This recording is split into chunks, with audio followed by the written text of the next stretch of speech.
to me. I'm sorry, So Billy. you say these things about. Hear the show off the air, folks. You say things. I don't need to. Well, you but were telling me about somebody who had told, like, embellished stories about themselves, and then you found out that they embellished them. Yeah. And I would, that stuff would drive me crazy when I was younger, probably too. But at this point in my life, and maybe not, because I said the last episode we did, I called in Inconsequential Lies, and I talked about a boss you and I had that said he played for Michigan State or Michigan, whatever he did. Yeah. And somebody went and looked it up, and he had the helmet on and all this on his desk, and all of a sudden that was gone. Everything's gone.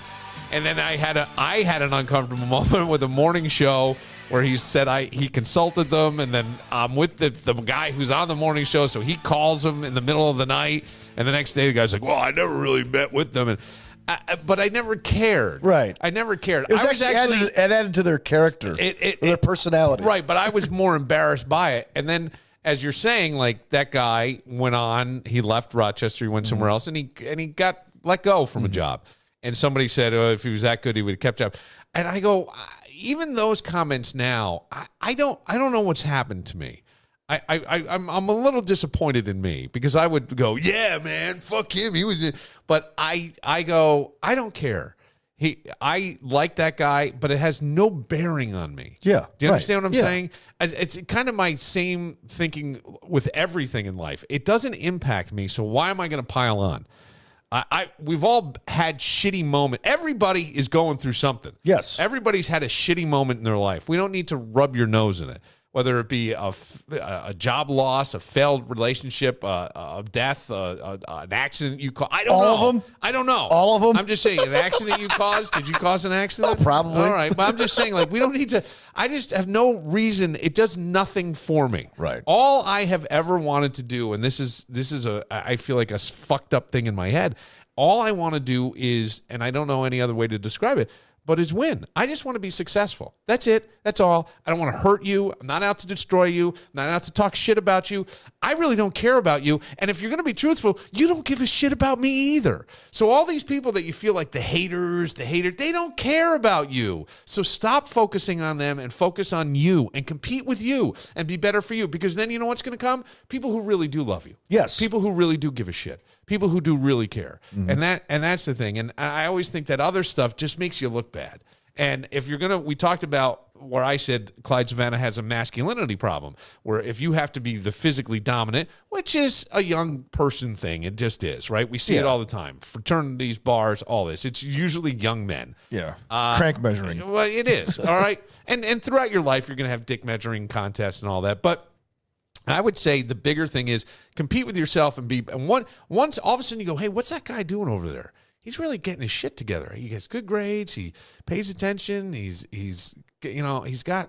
something about him. Yeah, he's not worried about all the bullshit. He's just taking care of him, because when you take care of you, everything else kind of falls into place. Right. Stop paying attention to everybody else's stuff and talking shit. Although I do enjoy those people.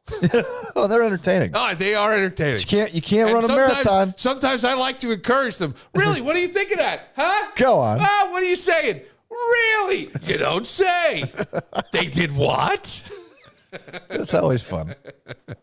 But whatever. Anyway, let's get Race and Randy on. I'll call him up. Buddy. It's 8:17. My God. We're taping this at 8:17 p.m. We're on lap 46. Race and Randy is just seen a blowout. Watching the blue-green, I think it's called the blue-green vacation duels. It's like the NFL kickoff for NASCAR. Blue-green vacation duels. Let's see if we can get Race and Randy on here. Hello. Randy, who's winning? They just finished the first duel. Tyler Reddick just won the first duel. Wait, I thought this started at 7. Yeah, the first race. They got 2 rounds. They get that 2 duels, but he's 1 and 2. Oh, okay. So this is this the blue-green vacations duel 1? Yes, duel 1. Tyler Reddick just won it. All right. And when it's a duel, how many are in the duel? Because a duel, I always think it's just 2 people. Well, it depends on how many cars are in the field. If there's 30, they split it 15 and 15. If there's 32, it's 16 or 16. They split them just like that. And whoever wins this race starts third this race. Everybody on whoever in this race, how they finish is on the inside lane. The next race will be everybody, whoever that goes on the outside lane. Oh wow! Okay. And Jimmy Johnson just made it. He made a call. He got ahead of J.J. Yaley, and Yaley went high, and Johnson stuck where he was supposed to be, and he's in, and Yaley's out. So Yaley. Well, Yaley, you gotta watch it. We had a caution. So the next one, mostly Chevrolets in this race. I think there was 4 Fords and 5 Toyotas, but most of the other ones were Chevrolet. There was 12 Chevrolets. So okay. But so the next race will be there's way more Fords than the other next race coming up. All right. So is the first heat, the first duel with the guys who did better in the time trials? Yeah. Is that right? What's that? So is the first duel made up of 15 guys who did better than the second 15 guys in time trials? No, they just go odd and even. Well, however, yeah, everybody's in the odd number from qualifying. Yes. I don't get it. The first race was all even cars. Numbers of the cars on the side of the just the number of the car. Yeah. Yeah, the number, okay. Yeah, right. They go like whoever finished like when the top 10. They just go. Those 2 are in, and they go. Three goals and odd numbers all go in, and all the even numbers go in the second duel. Okay. So all right, that is cooler than time trials. I gotta admit, racing for it. This is fun watching this because they said like last year usually the first duel was good, and it's mayhem in the second duel. They did have a caution here. They got a little bunched up, and they get one car, Daniel Hemrick, he got wind to the wall. He's going to make the field because he's in. Yeah, go get another car, but he's our charter member, so he's in. They have nothing to worry about. So Randy, did you Johnson had to qualify. Johnson had to qualify to get in for the weekend. Did you recently have a wedding anniversary? That will be tomorrow. Oh wow! Yeah, I thought right after Valentine's Day, right? Yeah, we got married the day before the 500. 16 years ago. Did you go down to Daytona or no? No. We got married in the living room of the old house. With Mayor Peter Blandino. You guys called Dr. Evil that one time when you guys came down that one time, and he married us in our living room. So Dr. Evil, I remember that. Yeah. He came over and did a house call, huh? Yep. Who was there to witness? Mom and Dad there? Nope. It was just me and Tracy, my 2 boys, and her 2 daughters. And I think, and that's what those are the only ones that knew about it. We got married. Yeah, Jackie was she pregnant? Yeah, she was pregnant but they came, and then we got married, and then we all went to Denny's for breakfast. It's always sunny at Denny's. Wait, what time did you get married at? 9 o'clock in the morning. 9 o'clock in the morning, and then you went to Denny's. Then we went to Denny's, and we went to the mall shopping, and then we came back to Newark, and we stopped at my parents and her parents and told them we got married, and they were all happy and excited. Randy, forgive me, but that is the most 315 thing I've heard today. That's amazing. That's what we did. We didn't want anybody to know. We just decided to do it. Yeah, we do it that day, and we believe me. If we probably should have waited done it on Sunday to 500 morning, but doing it with you did it right. I think you did it right. You did it the right way. And then you probably got. Did you do a little your own time trials that night, buddy? Or oh, absolutely. We were wearing NASCAR clothing when we got married, also. Just to let you know, we were both wearing NASCAR clothing. Okay, all right. Well, very good. So how many years ago? 16. Be 16. Yeah, we've been together 18, married 16. 16 on the 16th. Well, look at that. 16. Yeah. You got to get a patch, Randy. Put it on your NASCAR jacket. Danny says 16 on the 16, honey. If you already knew. I didn't, but she did. She's way smarter than I am, so. Yeah, well, that's all right. That's not hard to say, right? I understand, yeah. Now, you did a NASCAR preview with Danny. Can you give us just a little tease so people can go actually read the column? What are we going to learn in that? I'll ask Danny, and maybe you can bring something out from Randy. Is there a tease that so people Randy, go read the Randy is the saying that this year that the one big thing that's developed is that Watkins Glen's in September. Ford hasn't won in a while. By one, I mean the majority of the wins have come Yeah. from Chevys. Okay. And so Ford's coming out with this dark horse Mustang, Randy. What's that all about? Well, it's a whole new front end on the car. Toyota's got a new front end also. It's a brand new front end that they've got on the car that's supposed to give them more downforce but less drag. Now, what I was hearing today when I read something that they were talking about that the Mustangs used to, when they go to draft, lined up really good behind each other and they could push each other, and they were always great doing that on super speedways. But with this new front end, I guess it does not line up as perfect as the other one did. So it's going to be interesting. And I found out something today that I never knew. Excuse me. Yeah. I found out that they under behind the radiator and everything, they have this plate on these cars, and it's to help divert air where it's supposed to go. Oh, and they can cut how many holes, make the holes as big or as small or as many holes as they want in that plate. Anybody can. So every car, it could be different. Yeah, they could run this race, maybe have 24 holes in this race, and a short track only have 12. Right. It's all bigger holes. Yeah. So just airflow. It's amazing. You know, you hear aerodynamic, and maybe you don't think much of it, but it really comes into play. And I know this sounds so dumb, but it's even weight, right? Oh yeah, all of that stuff. So plays. Oh yeah. Well, it's going to be interesting to me to see what happens when they. I guess this next race coming up, a lot of the Fords will be together, so we'll see what happens, how that works. What is the big plan for the anniversary? Is there a big plan? No, we have no plan. No big plans. No big plans. Nothing. All right. No. Yeah. In fact, Tracy, Tracy was telling me. Remember, her sister and brother-in-law, they got their anniversary was the 13th. They've been married 36 years on it. 36 years they've been married. Wow. Damn. So, but we have there's no plans.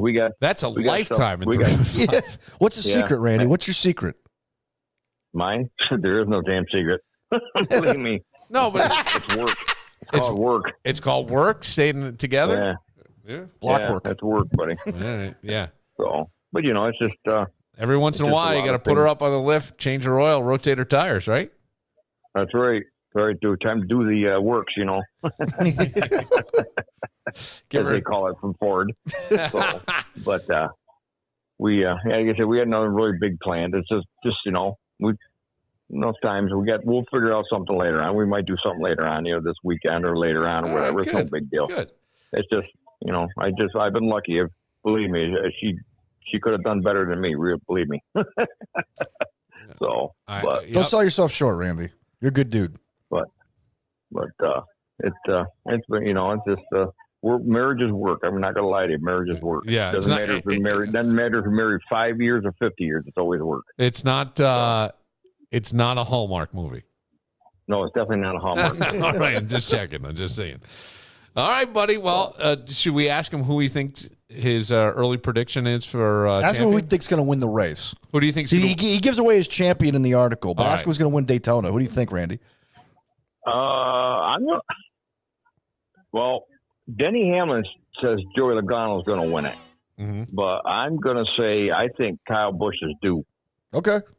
It's Kyle. Kyle had it won last year. He was coming to the white flag when the yellow flew, and it would have been lap 200. He would have won it no matter what. But, of course, it flew before he got there, so they had to do a restart. Of course, he got taken out on the restart, which is always crazy at Daytona. So, but it's Kyle's race. I think it's Kyle's race to lose. We'll see what happens. All right. Well, Randy, it's nice to hear your voice again, buddy. Yeah, and I'm glad to hear you guys talking to us. It's been a lot of fun. I can't wait to get started. And we got plenty to talk about with the TV show coming up and all that stuff and the racing. Looking forward to it. All kinds of stuff coming up this year. So we're going to be, me and Tracy are going to be busy this year. All right. Well, and happy anniversary, buddy. All right. Happy anniversary. All right. Give her a new paint job. I just give her a little shine. That's all. That's it, buddy. There you go. There's the Randy I know and love. Thanks, Randy. See you, buddy. All right, guys. We'll see you. Bye. There goes Racing Randy. All right. Danny has something new. Yeah. So called podcastitutional amendments. So every Thursday or Friday, I'm going to add some new rules to life. Okay. These are Danny's. These are mine. There's not anybody else's. Podcastitutional. I can't even say it. Podcastitutional amendments. Podcastitutional amendments. We're going to do 3. Number 1. Yes, Daniel. There's a certain politician in Rochester, and I love him. He's a good dude, but Willie Lightfoot? maybe not. Okay. You can't be a politician and a pastor at the same time. They are mutually exclusive. Why is that? Now, if you want to be a political activist, that's cool. And be a pastor. All right. Why can't you Because be a you're politician? going to be making some compromising decisions. And everybody knows politics is a dirty game. Okay. So you So say if you're preaching- one or the other, not Yeah, both. if you're going to preach the blood of Jesus Christ and salvation, you can't be a politician. Pick one or the other. And I love you, Willie. But, man, come on. I was right. I pulled that out. Jesus, what are you doing? Oh, I'm sorry. I love you, Willie. But you're wrong. well, he is a pastor and a politician. I know. That's why I said his name. It's a sticky spot to be in. Number It's a two. sticky situation. Yes, dude. We all know what happened, sadly, in Kansas City Yes. the other day with the parade. And also what happened at Joel Osteen's church on Super Bowl Sunday. Yeah. It got underreported because of the Super Bowl. I think the Super Bowl one was an argument between young kids. I think they but did arrested you two juveniles. But did you see the guns that they brought, though? I mean, they were like planning something. Because like these guns were like, you're not going to bring an AK-47 to a parade. These guns look huge. But they're kids. I don't know. I can't say. Yes, go on with But your. when it comes to the tragedy, Yeah. the only people we should really hear from Yes. are the police, Okay. the heroes, Yeah. and the victims. Okay. Most importantly. There's nothing more to add What do you to a tragedy, because I feel like, and I understand why Now wait a second. everybody wants to like spout off and say, yeah, like I mean, Well, who? oh, just every single sports figure who has a Twitter account sounded off about this yesterday And saying what? and saying it's wrong. Well, no kidding. Okay. Yeah, we need to do something. No kidding. Okay. I know Now, that. I wouldn't mind hearing. We all know that. I wouldn't mind hearing from the people that were there that weren't the victims of bullets. Yeah, I mean, but they kind of were in a way, though. They were there. Yes, They were there. Like I was scared. I didn't know what happened. Yes. I'll tell you what. I played audio last night on the podcast of when the gunfire went off. Now they had fired confetti cannons and all this stuff. So nobody knew. Well, you're walking back to your car. The parade is over. Yeah. It's over. And then all of a sudden, right along the riverbank, like you see one guy jumped into action, tackled this kid. Oh, yeah. Held him down. They talked to him this morning. Yeah, I saw that. But I can hear you know where what I'm you saying? get other people chiming in to. I mean, I know people are upset about it. Yes. But Yes. we know. Well, this is kind of what I'm Like, saying. You just, we know. mind your own business. Yeah, in a way. we know. We don't have to use this as an opportunity to build your brand here. Right. Just right. I got you. Okay. That's my point. All right. I understand. We all feel the same. I don't think anybody says no. We need more. So shootings. far, I'm okay with these. Okay. And Even number the three. politician pastor calling out Willie Lightfoot. I appreciate it. Now number 3. Yes. And you can tell I'm wearing a Bills sweatshirt and a Wyoming Cowboys hat on. Oh boy, here we go. And I love Josh Allen. No, I love Josh Allen. No, Listen to me. This isn't a criticism. Yes, This it isn't a criticism. Yes, it is. You've criticized Listen him to me. on this all year. Listen to me. No, you got to hear what I'm saying. If you spend as much time on TV in the off season as in season, it's okay for fans to question your commitment. I'm not saying they're right, but they do have a reason to ask, hey, Josh, how much time are you spending watching film? Okay. Did you watch him during Super Bowl week in interviews? When they asked him football questions, he sounded either clueless or very deceptive. I would border more on clueless. Okay? He didn't explain. What were the questions at? Like, so what happened on that play? And he couldn't really expound on the play, right? And it's like, it happened a couple times. And you're sitting there going, okay. Well, maybe he's been told not to. Well, maybe, Not to but give Derek it up. Jeter was the master at eloquently saying absolutely nothing at all. Yeah. So either learn how to do that, because right now it really appears, and I talked to Peter about this, our guy. Tom Brady went off the other day. I don't know if you heard this last week. He went off about quarterbacks taking off and running with the football because they're not reading the defense properly. Yes. That if they read the defense properly, they change the play and they wouldn't worry about. And I think who could he be talking about? There's only two guys that come to mind, well, aside from the young ones, Josh Allen and Lamar Jackson. Because Mahomes ain't doing that. Mahomes is standing in there until he absolutely has to take off and run. He hasn't run as much in the last year. Now, Allen was just with Tiger Woods. Yeah. Before that, he was at the Super Bowl. Yeah. Before that, he was in another golf tournament. Yeah. He's been taping commercials. I mean, he's in a lot of commercials. Well, you're not taping those during the season. And those take a good day or two to tape. I'm not questioning his commitment. Yeah, but you're man, questioning some stuff. when Danny. you want him right now. you want him now that the season just ended a week ago officially. Yes. it has ended. It's in the books. It's history. You want your quarterback sitting down and watching film and learning from all his mistakes from last season. Yes, I do. I want him doing it right now. Yes. Getting paid $46 million a year. Let me ask yourself, do you hold yourself to the same standard? Would you sit down and watch tape of all your mistakes from the last season right now after the season? On Billified? No. No, I'm just saying in general. No. No. But again, he's 26. Yes. I remember when I was 26. You know? Yeah, and you didn't have that kind of money or fame, or people didn't want you around. I had a lot like of time that. to watch tape because I was unemployed for 7 all right. months. But I mean, we just want to win a Super Bowl. I know. But we can't do much. Yeah, you you have put to it want all it more in. than anybody else. All right, there's. You have to want it more. Let me ask you a question. Who's more talented naturally? Who's the most talented quarterback in the NFL right I now? believe the most talented quarterback in the NFL, the most gifted. Boy, it's a tight race between Mahomes and Josh Allen. But yeah, it's one of those. Josh Allen, I think. Josh Allen to me has more physical gifts. He's bigger. Mm-hmm. He's bigger. He can withstand more hits and things. And I think, yeah. All I'm saying is that when you're on TV, I was at a Red Robin last year in Mahomes May. has been on TV quite a bit, pal. Yeah, and he wins Super Bowls too. All right. So winning forgives all. Yes, That's what we're saying. All right, there you go. That's all. I mean, he was at like Monte Carlo last year. He was like commenting on Formula One races. Yeah. I'm like, dude, I love it. go watch some film, man. You keep finishing in the same spot every year. At home. Constitutional amendments. Podcast Constitutional Amendments. With Dan Barillo. There you go. All right, Danny. You see our boy Jeffrey Rogers interviewing Willie did, Lightfoot the other day? and he reached out to me Willie today. could, yeah, but you know what? Yeah, Jeffrey. Could you clarify the question? Yeah, I did see that. Jeffrey. That's what got me to say that. Jeffrey reached out to me today. He wants to talk business. Danny, have a wonderful weekend. You too, Billy. God I'm bless glad you. you got it off your chest. I'm Bill Moran. We'll see you Monday.